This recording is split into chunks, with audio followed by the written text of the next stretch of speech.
Welcome to Know Your Mobile. I'm Basil. This is a Sony Xperia Z and this is a Samsung Galaxy Note 2. The Samsung Galaxy Note 2 is a 5.5-inch behemoth from Samsung, but the Xperia Z's creeping up on its tail at 5 inches. It also packs a full HD display, so betters the resolution of the Note 2 and packs a quad-core Qualcomm Snapdragon S4 Pro processor that's clocked at 1.5 GHz in contrast to the Exynos 4 processor found in the Samsung Galaxy Note 2.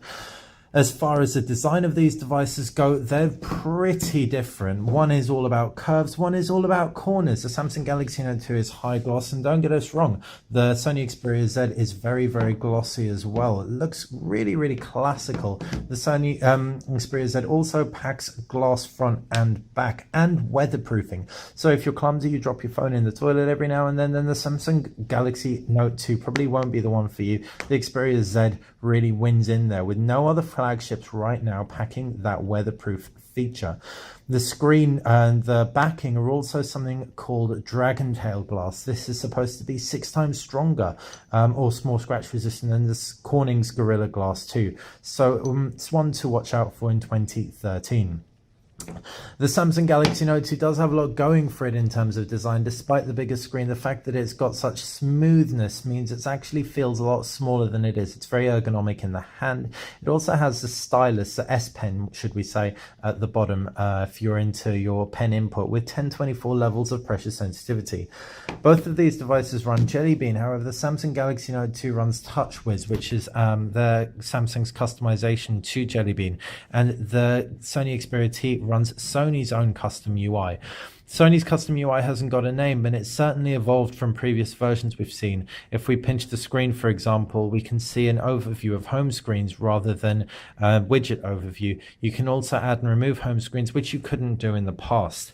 Samsung's TouchWiz is very, very similar to that found on the Samsung Galaxy S3, with some nice, neat additions for the Note 2 to take advantage of the S Pen functionality. As far as the screens go, we've already mentioned that the HD display on the Samsung Galaxy Note 2 is only 720p in contrast to the full HD display. We're going to try and get up close so you can see what that difference actually means. You probably won't be able to tell because the Samsung Galaxy Note 2 display is still so fantastic, but we can certainly attest to the Sony Xperia Z being that much sharper for text reading, especially when viewing text white, so a lot purer, and everything just looks absolutely beautiful, though it does too on the Samsung Galaxy Note 2. Sony have also endowed the mobile Bravia Engine 2 upon the Sony Xperia Z, and that means that you're going to get really eye-popping pictures. There's a new technology that's also called Omni Contrast, and that's for your blacks. It's going to give you deeper blacks than we've seen on LCDs in the past. However, they're not going to be anywhere near as deep as those found on the Super AMOLED display found on the Samsung Galaxy Note 2. And the colors definitely won't be as vivid. So you're going to get purer whites on the Sony Xperia Z, and you're going to get more pure blacks and brighter, eye-popping colors on the Samsung Galaxy Note 2. As far as the cameras go, that's really the main other thing that we are going to cover in this video. You have 8 megapixel camera on the Samsung Galaxy Note 2, and you have a 13 megapixel sensor on the Xperia Z.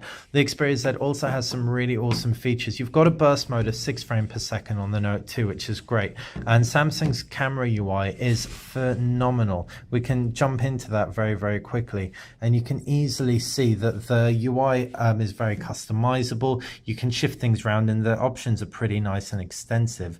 In fact, if we just long press on any of the icon, we can see a full range of optional add-ons there. The Sony camera UI has taken a leap forward, however.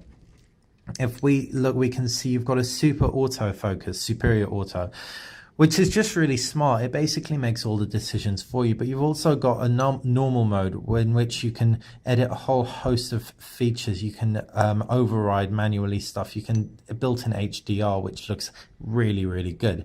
You've also got the burst mode of 10 frames per second in contrast to 6 frames per second, but you've also got picture mode, so a picture effects mode. You can make your images look nostalgic, miniature, vivid, filter, fisheye, sketch, partial color, Harris shutter, which we're not entirely sure sure what that does, and a cool kaleidoscope effect a la iPhone, iPad, etc. If we jump out of the picture effects mode, then we can also see sweet panoramas in there, but our video camera, this has something very cool. HDR video, high dynamic range for anyone who doesn't know, captures a wider tonal range. It's very difficult to do in video, but Sony have actually managed to pull it off, and our first impressions of the results with the phone look pretty good. So that's one thing that the Samsung Galaxy Note 2 definitely doesn't have as well. You can also safely say that performance-wise, both of these are going to be pretty fantastic. They're both quad-core, both clocked very, very high clock speeds, both benchmark incredibly well.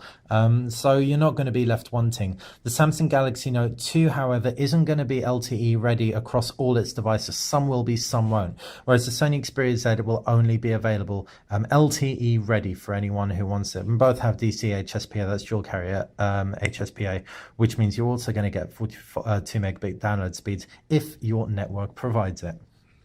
All in all, therefore, the Sony Xperia Z is a welcome new flagship, rugged, skinny at 7.9 millimeters. It's an absolute corker. The Samsung Galaxy Note 2 still offers something that the Xperia Z doesn't in its S Pen and its larger display. However, it certainly appears that Sony have stepped up to the plate with its ruggedized, dust and waterproof, water-resistant Sony Xperia Z.